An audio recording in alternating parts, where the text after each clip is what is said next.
The shouting has stopped. It's been at least 5 minutes. Too soon to allow a sense of relief to settle in, though.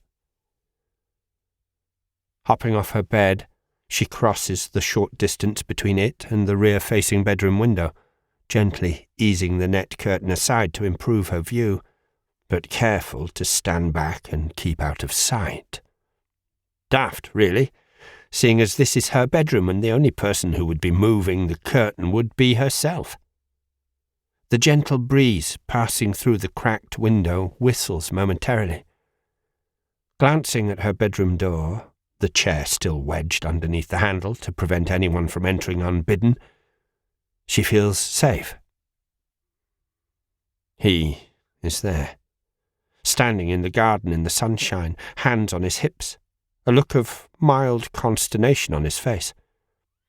Other than that, broadly emotionless, as always. What did he expect to happen?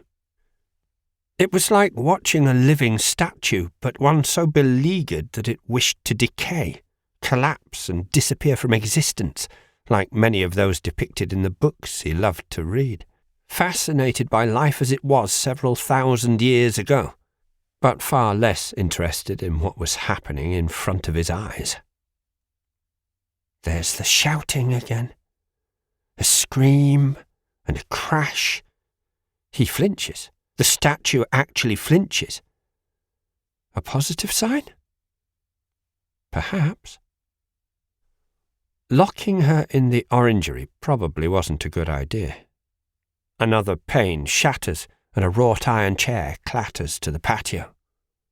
Her dad turns to his right as two figures approach. Police officers, a man and a woman.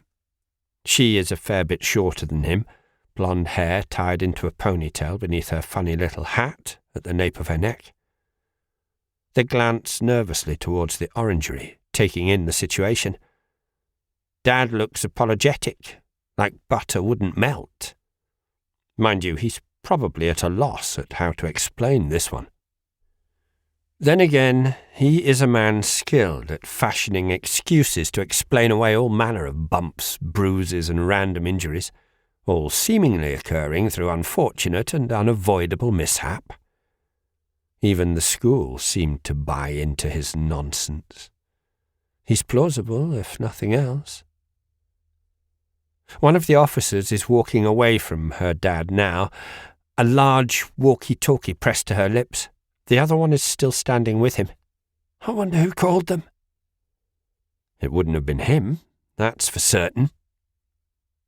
It'll blow over. Don't worry. That was pretty much his stock phrase, that and I'm sorry. He says it so often these days, it's hard to feel any genuine passion contained within the words. If he is truly sorry, then he needs to work on his delivery because it has all the contrition of a puppy caught shredding a newspaper.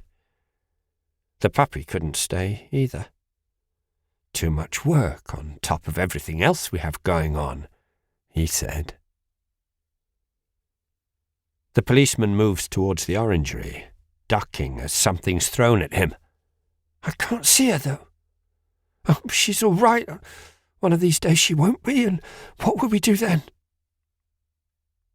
Stepping away from the window, she goes back to her bed and clambers in, pulling the covers over her and burying her head in the pillow.